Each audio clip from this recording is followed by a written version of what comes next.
Okay, so let's begin. Matt, you when did you graduate? I graduated in 2011. And and how soon did you move out to LA after graduating? Like September of 2011. So not much longer after graduating is when I made the road trip out to LA. And did you know folks or No, I didn't know anybody. I was out here before a lot of my friends were out here, and I didn't have like an apartment or anything. I just kind of made the drive. I didn't have a job. I just saved up a bunch of money and found something. Found an apartment for cheap. I kind of lived in a very, very small, like the stereotypical like small apartment that you would think of, where you open up the shades and there's a brick wall outside the window. That's the place that I lived in. what part of town was it? I was in Lincoln Heights, which is kind of like by Dodger Stadium, just outside downtown. And that's a mainly Hispanic area. Yeah. So Uh, it's you would uh, call that East LA, I think. yeah, pretty much, yeah. A lot of good tacos. Yeah, there's an amazing seafood restaurant there. I can't remember its name. Um, with a really awesome super cold beer. So there's things over there, but it's not an ideal neighborhood. It's like a cheap neighborhood. Yeah, very, very cheap neighborhood. I never felt unsafe. It just was very, very poor neighborhood. I was like the only white guy I would see walking down the street. Yeah, I have a couple of friends that live over there now, and they said the same sort of thing. Yeah. Um, yeah, and by the way, that's a thing to be aware of in LA is that it's very racially segregated. Like at the it's very racially segregated, and there are in the like sort of artist class people. It's much more integrated certainly than Burlington is, but uh, seeing in a Latino neighborhood, in one that has gangs, there are gangs that will be angrier at a black person being there than a white person being there. And there's black parts of town where they're not going to like the gangs aren't going to like Hispanics, just at that sort of like gang turf level. And I mean, it's not something you could spend your whole life in LA without running into those neighborhoods, but you could also get a flat on the 105 and then like walk off the exit ramp and be right in the middle of one of them. So Yeah. it's a thing to be aware of there. It's like here we have the old North End, and there they have like hundreds of square miles of the old North End. Um, And it changes very quickly. Like you could be in a nice part of town and then go, a block east, and it'll be a completely different kind of neighborhood. yeah, yeah. Like our house is in Silver Lake, and up on top of the hills where there are views, it's like nice houses, and then down in the valleys, it gets a little scary. So just something to be aware of. We have a bunch more folks here now. So Matt actually went out. Matt went out to LA in his car without anything and without knowing anyone. Yeah. Yeah. So how did that work? Tell us something about. Tell us how. Um, well, the I went out with a friend who also graduated from Champlain, and he decided that LA wasn't really where he wanted to be, and we went out in his car, and he was going to drive back up to Portland to live, and so I kind of had a limited amount of time to find an apartment, and I lucked out and found the one that I was in, and then just once I got settled in, just kind of it was all about applying to jobs as much as I possibly could until something hit. And how did you apply for jobs? Um, I reached out to any contacts that I had in the area. I have a cousin who lives out here, uh, who is an executive producer of a company that does like a lot of reality TV. And then just online, a lot of Craigslist, a lot of Mandy, reality staff, or staff me up. And any websites that I could find that had job postings is where I looked. and applied to everything that I either was qualified for or maybe even a little underqualified for. And what were your first jobs like? PA jobs in reality TV. That's where I started out. So it was a lot of, running coffees, changing trashes, doing lockups where it's like they're shooting something inside the building and they don't want anybody coming in and out this door. So you stand outside this door for hours and just, nope, sorry, you can't go in. Did you have to lock down any streets, or did the cops do that? No, never had to lock down any streets. It was mostly the cops for that. But if they ever were shooting and on the sidewalk and would sometimes spill out onto the streets, you'd kind of run out there and just have a little flashlight and, hey, don't hit us, kind of deal. And how did you end up specializing? What were you excited about doing, and what are you up to now?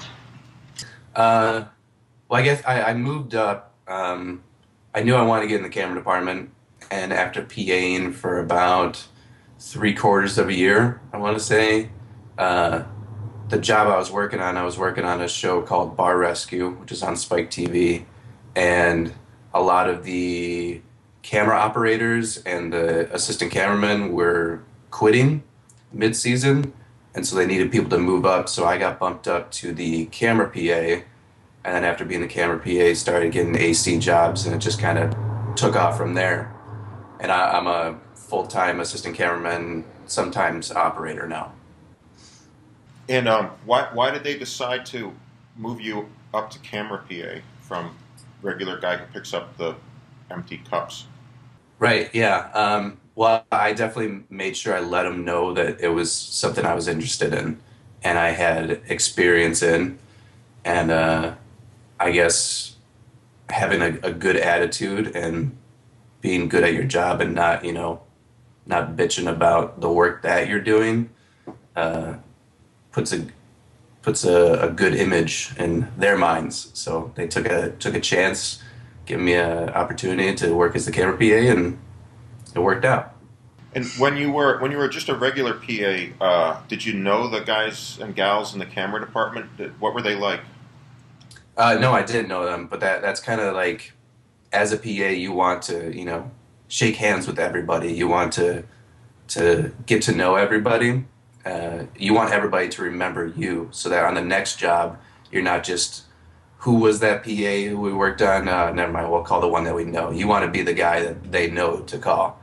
And then if you want to get into a specific department, you kind of want to talk with them a little bit more.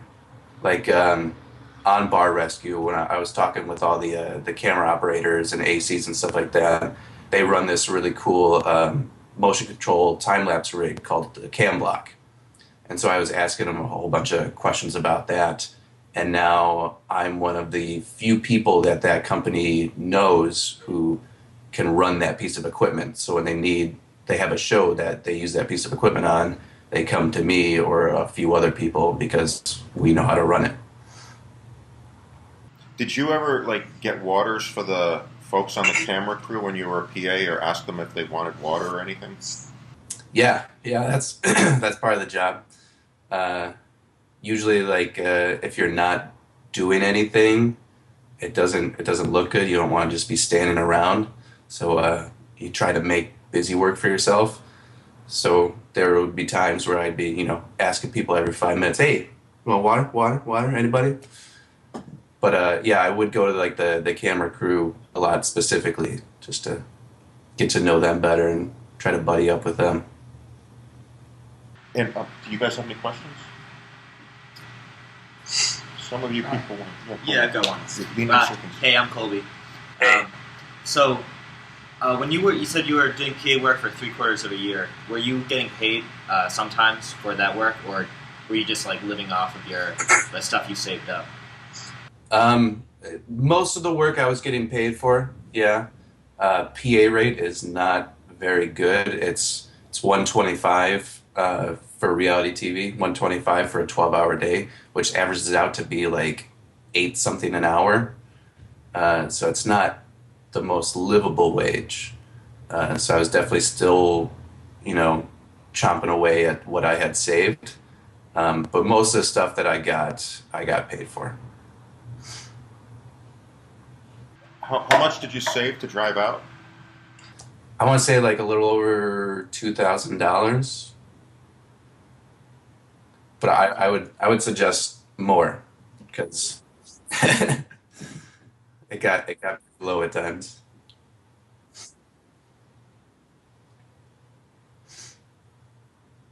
How are your hours now? What's your typical week like? Or is there a typical week? You're freelance, so Yeah, well, it's still most jobs are 12-hour days. That's pretty normal. A lot of times they'll go over the 12 hours. It depends on what the show is and how stingy the production is. Um, I actually just finished up a job where we were doing 8 or less hours a day, and it was a very easy job. Like it's going to be hard to transition out of it because it was such an easy job and so atypical to do, 8-hour days and not very much work. and when you get a gig, how long is a gig for? Um, it varies too. Sometimes I'm just day playing, where I'll work, just one day or 2 days in a row here and there. Um, a lot of times, if you're lucky though, you want to get on a show or a project that is going for a couple of months. I'm starting up a show here Saturday, and then I'm not going to be done with this until mid-May. So it's a solid, 3.5 months of work. Wow, and they're making you work on a Saturday? Yeah, weekends don't mean anything, but it's kind of nice too because you get the weekdays off. Like I don't know, the days just don't matter at all. Holidays normally don't matter. You work when you work, pretty much. Have you done any 6-day weeks? Yeah, 6-day weeks. I think I'm probably going to be doing 7-day weeks on this show. So I'll be doing 12 hours a day for 7 days in a row. But it's nice because 6-day you get, I think, time and a half all day because it's your 6th day in a row. And if you do 7 days, you get double time all day. And out of curiosity, what's an AC rate running around now on a reality show? The last job I did was $275 for 12 hours, but this job that I'm starting up right now is going to be $250. So around that range. I've gotten as high as like $500 a day before, but that was for a union show. And are you a UIA now, or are you No, it was just I was day playing, and it wasn't a union show to start out with, but it flipped mid-season. So I was getting union rates, but I didn't have to be part of the union to work on it. And did that make you eligible? It can count towards my days, yeah. And how many do you need? 30 days? How is it? I think it's 30. I really haven't looked into the union all too much, just because I don't have enough money to pay the dues, and I don't think I'll get enough steady work in order to continue paying the dues. Yeah, I hear you. The advantage is if you got a long show that was a union show, you get health insurance and all that too. Right. That would be nice. Yeah. Anyone any questions at this point? Can you talk? So what does an AC do now? Well, I could speak mostly to like reality TV. I just had, for the show that I'm starting up on Saturday, I had to go to the rental house that we get all the gear from, and I had to check out all the gear, and I had to build everything, all of our cameras, all of our tripods, all of our lenses, all of our monitors, all of our wireless microwaves, everything like that, and make sure everything's in working order. And if there's like a piece missing or something isn't working all too well, I'll turn to the guy, hey, I need a new one of these, just to make sure we're not starting out with crappy equipment. Make sure all the batteries are are charged and holding their charges. If they don't, if they give us, dud batteries, and swap them out, and then label everything. So we separate, all of A camera stuff has a specific color of tape, B camera stuff has a specific color of tape, and all that. And then once that's all done, then once we're shooting the show, it's managing media, making sure they all have fresh batteries, and the operator that you're working with has everything that he needs. If he needs to swap out lenses, you're there to swap out lenses. If he needs to clean his lenses, you're there to clean them, to set his sticks, to give him a break if he has a shoulder on his camera for a long time. You take it off of him to kind of give him some rest. Let's talk about that because these guys might not know about that. So if you work on shows where it's handheld sometimes all day, right? Yeah, yep, a lot of times all day. So they'll have 40 pounds sitting on their right shoulder for hours on end, and they're not light cameras. We're not shooting on DSLRs. It would be nice if we were. It would be a lot easier. It would be a lot lighter, but we have these like big Anton Bauer, quad charge batteries that are, alone are 5-6 pounds right there, just for the battery. So yeah, it hurts, and I've done it. They've let me operate on here and there, and after an hour, I'm in pain, and they're going for hours, 12 hours a day. So you got to give them that break when you can. So a lot of times the AC or a grip will take the camera from the person's shoulder when they stop shooting, then put it on their shoulder when they're starting to shoot again, just because they get worn out. So the checkout process, is it the same as at Media Services here at Champlain? I guess there's similarities. I was joking, but it's a little different. I mean, there's obviously a bigger space that you can check it out. If you get into more of the cinematic world, where you're getting multiple lenses, like for reality TV, we have two lenses. We have a wide zoom lens and a long zoom lens. We try to keep it pretty simple, so we're not just we can't really work with primes a lot in reality TV. It's got to be more run and gun. But if you get into the more like cinematic world, where you're working with like prime lenses and stuff like that, they usually have a tape measure and a pedestal that you can build the camera on, and you want to check to make sure, okay, on my 24 millimeter, the focus says it should be at 3 feet. You check 3 feet, and if the focus is off, that means the calibration on the lens is off.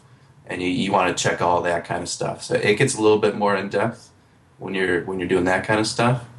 But I guess it's similar. I don't know, with Media Services, you get your gear, you make sure everything that you need is there and it's all working, and that's that pretty much, right? I think Media Services isn't set up for people to check equipment out. You just kind of get it, you need to check it someplace else. Yeah. A little different. Where should these guys live when they move to LA?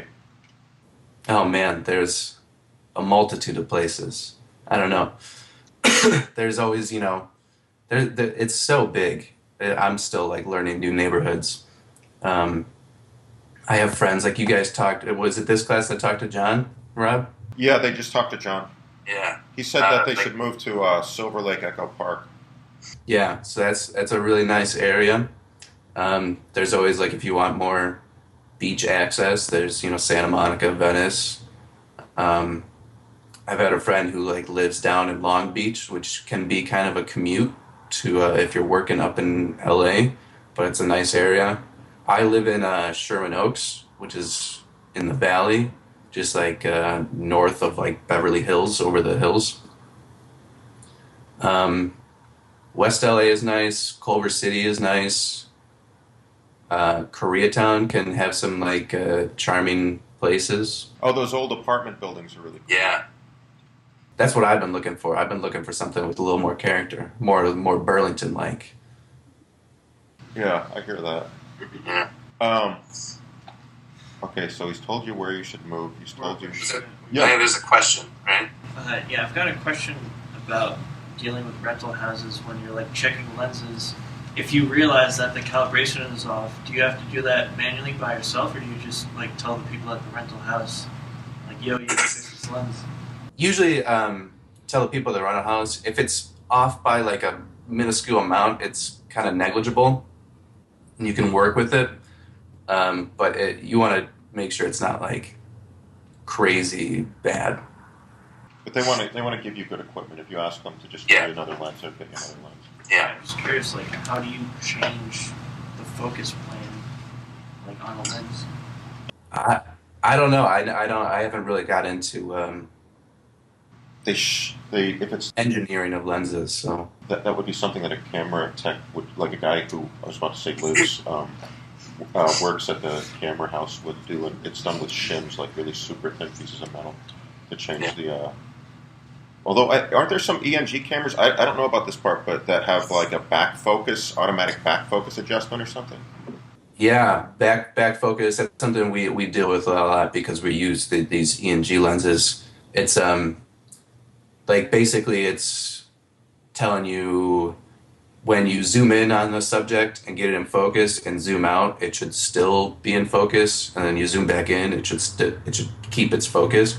So if you're going back and forth and it changes focus, but you're not, you haven't adjusted for it, it gets a little soft or something, then your back focus is off, and that's something you can change on the lens.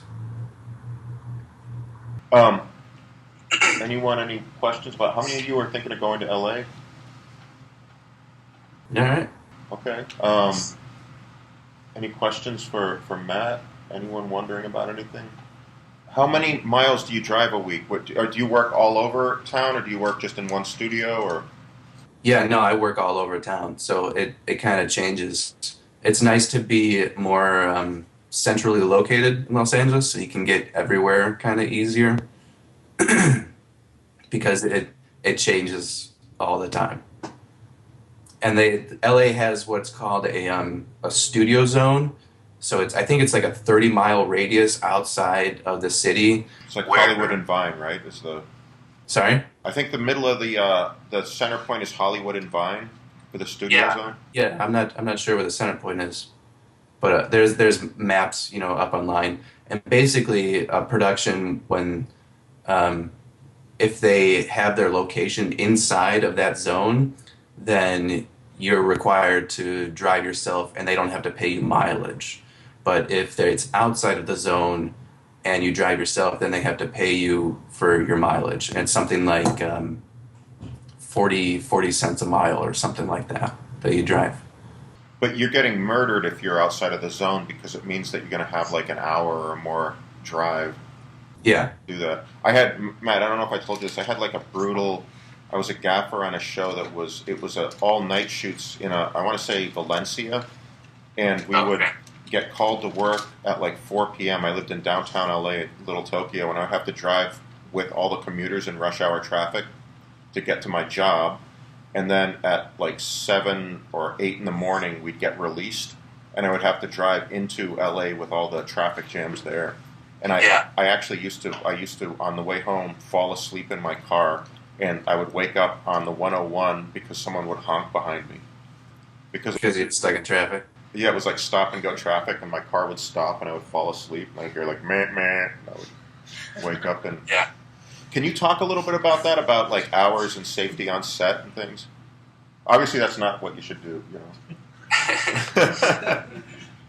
Yeah, driving while tired is a huge concern with a lot of productions because you're working 12 plus hours a day. I know people who have done 18, 20 hours in one day, and it's pretty dangerous driving while tired. I like almost every production I'm on, I hear somebody who knows somebody who has fallen asleep while driving home from set, and boom, they're dead. So it's rough. I don't know how else to to elaborate on that. That's why like the whole 12-hour rule is kind of in effect, the 12-hour day. But a lot of productions go over. You get paid for that time, but you have to be very cautious about about driving home. And what do you eat? How do you feed yourself? Do you live with people, or are you by yourself? I live with my girlfriend and another roommate. We eat pretty well. I don't know. We cook at home. We don't go out a lot. On production, they provide lunch, so that's usually. It depends on what you're working on, but a lot of the real production companies will have a nice catered lunch, so you get a hot meal, which is always nice. That's one of the quickest ways for the crew to have their whole demeanor shift, is to have a bad meal, because then after lunch everybody's just griping about what they ate. But and then I guess so the show that I'm starting on Saturday, I'm traveling a lot, so there's we get per diem, which is they give you like $40 a day for lunch. So not only, or for dinner, so not only do they feed you lunch, but they also give you money to feed yourself for dinner.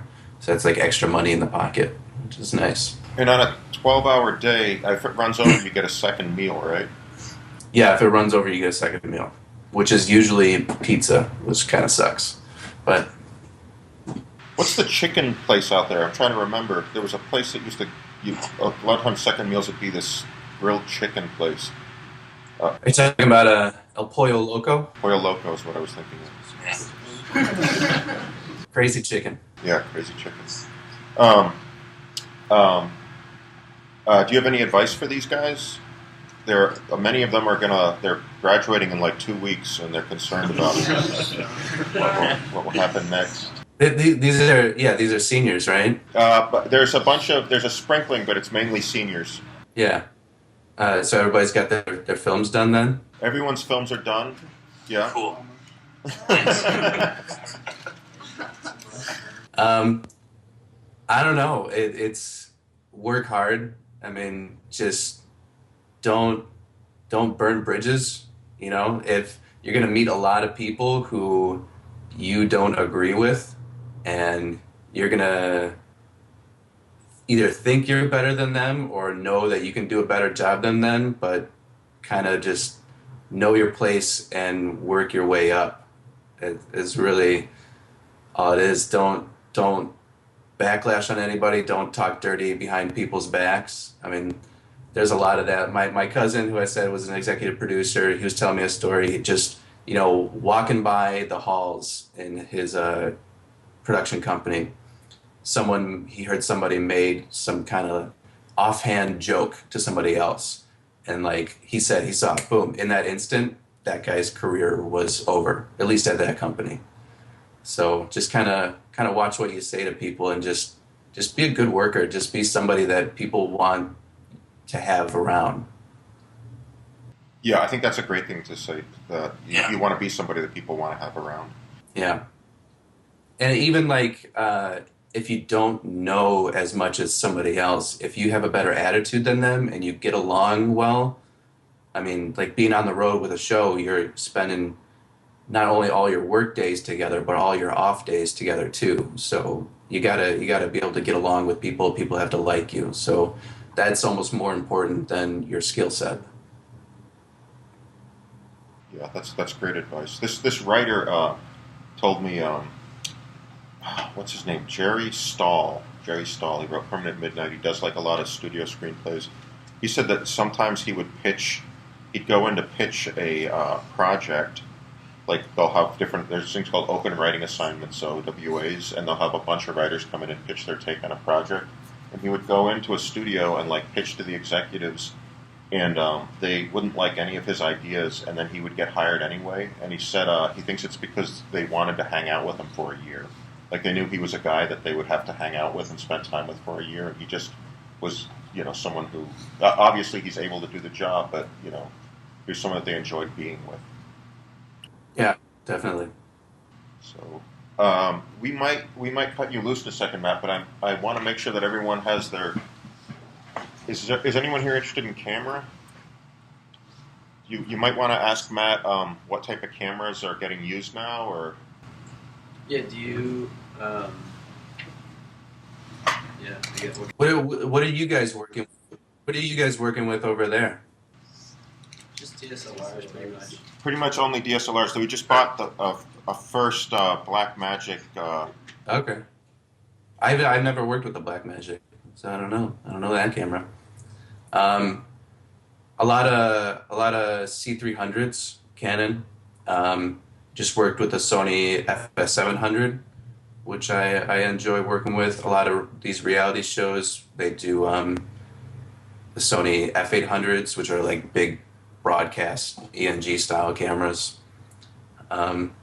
Still see a lot of like we're using the 5D Mark III on this show coming up too, as an extra like specialty camera for the motion controlled slider. And what are the camera houses that you deal with? Mostly VER. It stands for Video Equipment Rental. It's one of the big ones out here. They do like the Super Bowl that just happened. A lot of their flat screens that you'll see probably came from VER. They do like a lot of big event equipment rentals. They're kind of not the most trustworthy. Like you'll get a lot of broken equipment from them, but I guess I don't know. Some production companies probably have a deal or a contract with them, so you gotta kind of have to be on your toes with VER. Now, is it that they're turning around the equipment so fast that I guess it sounds like people there aren't checking it well before they. Yeah, either that, or I think they just kind of receive broken gear and then get the money from the insurance company or production company to get it repaired, and then just don't repair it. I've seen that happen a lot. So, yeah. Cool. Anyone any last? Yeah, Patrick. I know because you were saying early on that you when you first got out there, you were applying for jobs that you were even a little underqualified for. Have you ever found has there ever been a situation where you got hired for a job, and the camera they were using you didn't know how to use it, but you said you did, or did you have to madly research how to use a camera the day before a shoot? Yeah, definitely.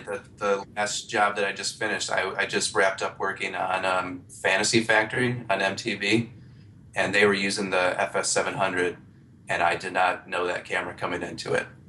But luckily, the other AC I was working with, I had worked with before, and he's the one who brought me along and gave me a quick rundown. And then after that, first day, I read the manual all the way through. Probably should have done that before I started the first day, but read the manual all the way through, made sure I know how to adjust all the settings and stuff like that. So if that, like I was saying, applying for jobs that you're underqualified for, if you get it, do your research beforehand to make sure you're at least a little bit prepared for what you're getting yourself into. What's the coolest camera rig you've worked on? I'm trying to think. I worked on a feature where we rigged a red Epic up from the ceiling, and it was looking straight down. And we had a green screen on the floor, and we had an actor hooked up to a safety rig, like wires in the air, and then they dropped him, they released the wires and then caught him right before he hit the ground. So as the camera was looking down, he was falling away from the camera. And it was supposed to be a shot where, once they paint in over the green screen, it was like him falling off of a tall building. So that was pretty cool. Oh, that's cool. It's a decelerator rig, decelerator cable. Okay. Talk much with them about that, but yeah. Well, Matt, you're awesome. I'm psyched that you did this, and I'm psyched that your career's going well. And I'm envious that you're in Los Angeles because it's really cold and shitty here. Yeah, there. There isn't even. It's not. What is it like in the 20s today? There isn't. The slopes are all icy, and there isn't really any reason for it to be cold. Anyway, anyone? Anything else? Matt, I'd like the guys and gals to come up to the camera so that they can be in a close-up to say thank you to you. Hopefully a bunch of them will run into you out there. So if you guys would go up and say thanks to Matt, let him know who you are. Thanks, Matt. Colby again.